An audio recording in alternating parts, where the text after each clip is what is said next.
체중 조절은 실패한다. 실패하는 게 디폴트입니다. 아, 진짜요? 예, 실패하는 게 디폴트고요. 그래서 복부를 열심히 운동을 하면은 복부 지방이 빠지고 팔부 지방이 있어서 팔 운동만 빠지고 이게 좀 사실은 의학적으로는 불가능한 거죠. 이렇게 하면 살 빠진다라는 얘기 수도 없이 많습니다. 수도 없이. 방법이 수도 없이 많은 거는 뾰족한 방법이 없다는 얘기거든요, 사실은. 저희들을 믿으십시오. 저희가 말하는 게 정석이고.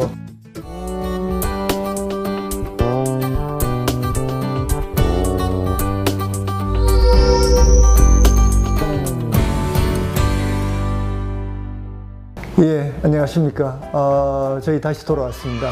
저는 삼성서울병원의 권현철입니다. 오늘 같이 또 모신 분은 이전 편과 마찬가지로 삼성서울병원 순환기내과 성주동 선생님을 모셨습니다. 네, 반갑습니다.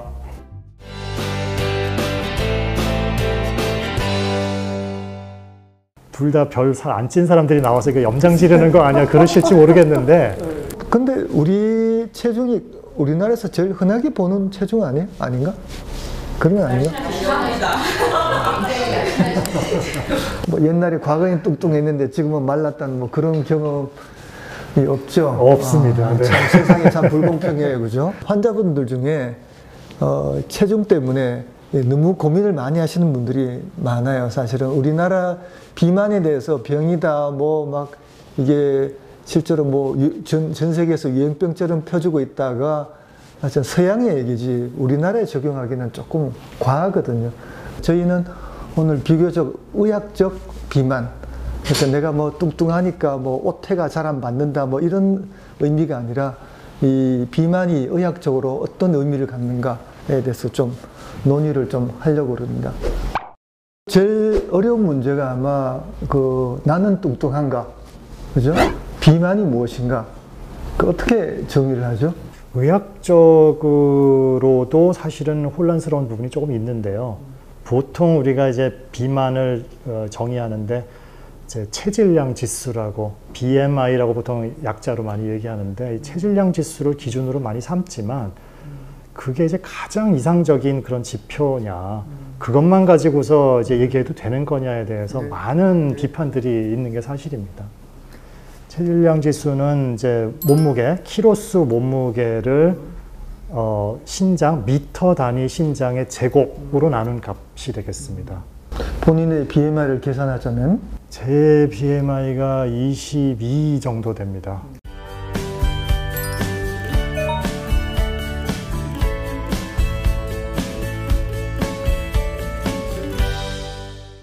20이면 상당히 괜찮은 숫자죠.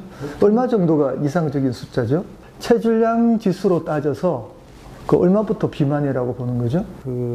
서구 기준을 더 많이 좀 통용되는 서구 기준으로 말씀드리면 25 이상 과체중, 30 이상부터 비만, 35 정도 넘어가면 좀 고도 비만, 뭐 대략 그런 정도로 분류를 하고 있고요. 동양인에서는 그것보다 조금 낮게 설정해야 된다는 주장도 있습니다. 보통 WHO 기준을 많이 쓰는데 체질량 지수로 방금 말씀하신 대로 한 25에서 30까지가 과체중이고 30 이상 비만, 또 40 이상을 고도 비만으로 그렇게 WHO에서 정해 놓은 것 같습니다. 참고로 제 체질량 지수를 좀 자랑하자면은 골프 선수 타이거우즈 아시죠? 타이거우즈와 체격이 비슷합니다. 놀랍게도. 타이거우즈가 키가 185, 몸무게 83이에요. 근데 뭐 타이거우즈 체격처럼 같다고 주장하는 건 아니고 뭘 말하려고 하냐면은 이 체질량 지수만 가지고는 얘기할 수 없다는 거죠. 맞습니다. 뭐냐면은 타이거우즈는 근육이 대단합니다. 그렇게 근육량이 있는 거와 저는 뭐 숨은 살로 이제 뱃살이 좀 있는 거하고는 같은 체질량 지수라도 좀 다르겠죠, 그래도? 네, 그 부분을 정말 잘 봐야 되고요.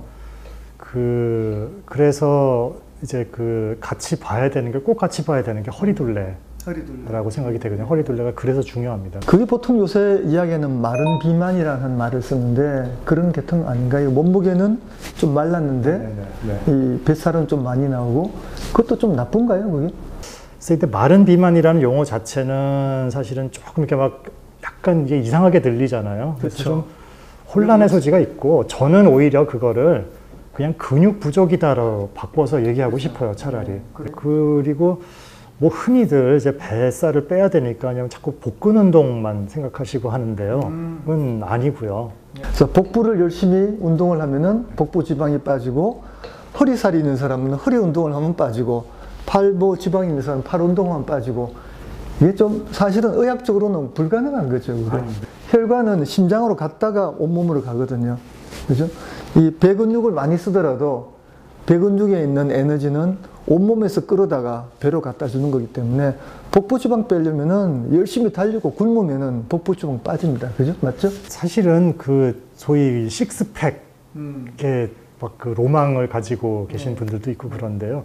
뭐 저는 솔직히 평생 식스팩을 가져본 적이 없어서 뭐 얘기할 자격이 없기는 한데 식스팩 그 보여주는 근육에 너무 집착하지 않으셨으면 좋겠습니다. 그렇죠. 지방도 우리 필요하니까 우리가 갖고 있는 건데 너무 운동 뭐 헬스하는 정도로 빼시면은 건강에 분명히 문제가 있을 것 같아요. 저는 이렇게 비유해 드리고 싶어요. 그러니까 바디빌딩 막 열심히 해가지고서 지방이 굉장히 적고 근육 다 이렇게 보이면서 근육이 많은 분들, 이거는 자동차로 비유하면은 스포츠카입니다. 스포츠카.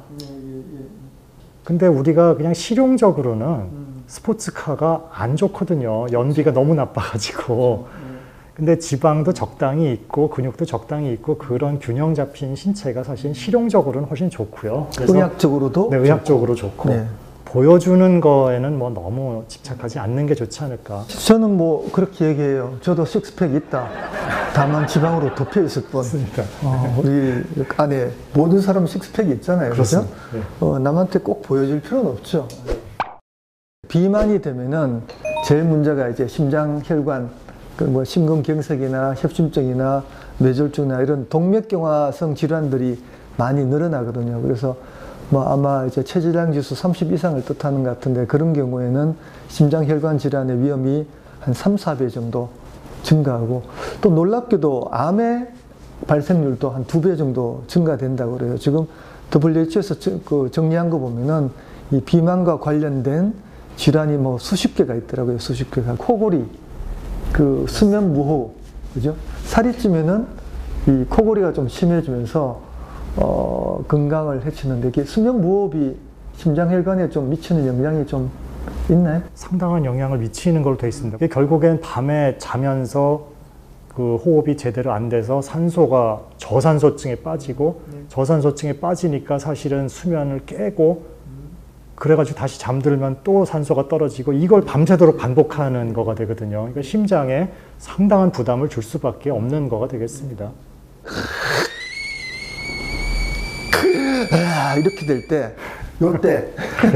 요때 우리 몸의 혈압과 이 맥박이 확 오르고 이제 스트레스 호르몬이 올라가면서 그게 낮에 고혈압을 만들고 동맥경화를 만들고 실제로 이 때문에 이제 급사도 많이 일어나는 현상이 일어나는데 다만 이제 그 고혈압이나 고지혈증 특히 당뇨가 있으신 분들은 그 몸무게에 의한 이 혈당이나 혈압의 영향이 굉장히 크거든요. 이 비만이시면서 말씀하신 그런 이제 고혈압이 있고 이상지혈증 생기고 특히 당뇨 쪽으로 가고 이런 분들은 체중 조절이 거의 약물 치료나 마찬가지라고 생각하고 열심히 해주셔야 되고요.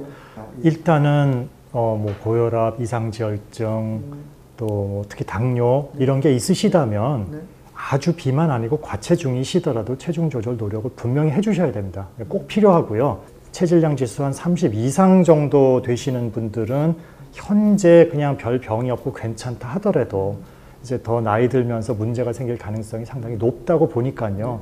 그 정도 비만에 들어가시면은 어쨌든 체중 조절 노력이 필요하다고 보시는 게 좋고요. 그리고 하나 더 그냥 약간 희망적인 메시지가 있다면은 다소 과체중이거나 하더라도 이제 운동 열심히 하셔서 체력이 아주 좋은 경우에는 체중이 덜 나가고 체력이 형편없는 사람보다 결코 못하지 않습니다. 못하지 않죠. 그 비만도 중요하지만 근육량이 특히 중요하다. 뭐 그런 메시지를 말씀하신 것 같고